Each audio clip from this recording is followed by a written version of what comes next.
একদিন চিন্তা করলাম যারা সিনেমা জগতে কাজ করে তারা আমার কবিতাটা কিভাবে আবৃত্তি করে। এই চিন্তা করে একদিন এফডিসিতে গেলাম, গেট দিয়ে হান দিতে দেখি ডিপজল সাহেব খাড়াই রয়েছে।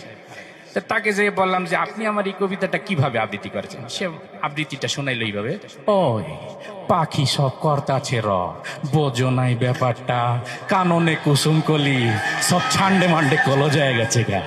তা আমি বললাম যে আমার তো এটা ফুল ফুটার কবিতা এত ভয়ঙ্কর হবে না, আবৃত্তিটা একটু সাবলীল হবে।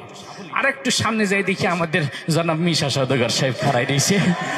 তা ওনাকে যা বললাম, মিয়া ভাই আপনি একটু আবৃত্তি করেন। তিনি আমার কবিতাটা তার যে ভিলেনি স্টাইল সেইভাবে আবৃত্তি করলেন এইভাবে, পাখি সব করে রব রাতি পোহালো, এই ড্যাড রাতি পোহালো, কাননে কুসুম কলে সকলে ফুটিল। তা আমি বললাম যে আপনারটা তো আরো বেশি ভয়ঙ্কর শোনা গেল, এত ভয়ঙ্কর না তো, এটা ফুল ফুটার কবিতা, একটু আনন্দ হবে। তা আমি বললাম যে না, আমি একটু আমার দেশির কাছে যাই। পরে সামনে যদি আমাকে দেশি কাবিলা খারাই গেছি, তা কাবিলাকে যাই বললাম তুমি একটু আবৃত্তি করো। কাবিলা আমার কবিতাটা আবৃত্তি করলো, পাখি সব ভর্তি আছে রায় পোহাই গেছে স্যাত করিয়ে, আর কাননে কুসুম কলি সব ফুটে গেছে ফ্যাত করিয়ে। তা আমি বললাম যে মাশাল্লাহ তোর আবৃত্তিটা সুন্দর, কিন্তু মাঝখানে স্যাত করি আর ফ্যাত করি কোন সময় আসলো, এটা তো আমি লিখিনি। তাই বললাম যে থাক, তোর আর আবৃত্তি শুনবো না। আর একটু সামনে যাই দেখি ইমোশনাল একটা নায়ক আছে না, কথায় কথায় কান্দে, ওমর সানি সব খারাই দিয়েছে।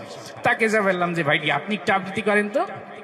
উনি তো আমার কবিতা দেখে কান্তি কান্তি কইতেছে, পাখি সব করে রব রাতি পোহালো, কাননে কুসুম কলে সকলে ফুটিল। তা আমি বললাম আপনি কান দেন কে, এটা কি কান্দার কবিতা? এটা আনন্দের কবিতা, আপনি আনন্দ করবেন।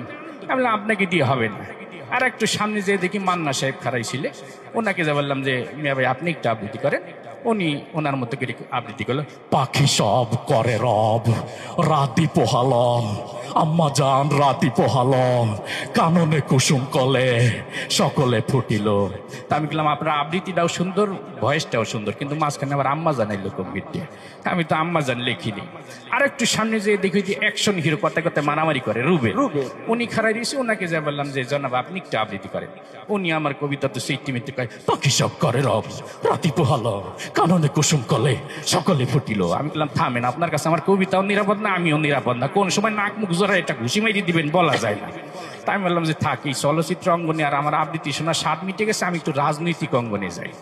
রাজনৈতিক অঙ্গনে যাই, প্রথমে দেখা হয়ে গেল আমাদের সবার প্রিয় কাকু, সবাই যাকে কাকু কাকু বললে ডাকি আর কি। তা কাকুকে যাই বললাম যে কাকু আমার কবিতাটা একটু দেখেন তো। উনি আমার কবিতাটা দেখি বলতে আছে খেলা হবে।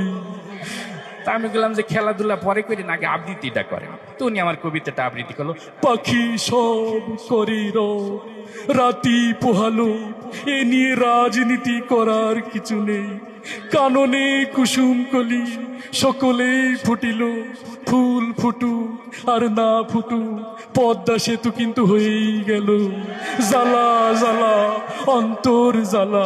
তা আমি গেলাম যে আপনি আমার এত সুন্দর ফুল ফুটার কবিতার ভিতর পদ্মা সেতু হান্দাই দিলেন কেন? এটা তো পদ্মা সেতু নিয়ে লিখিনি।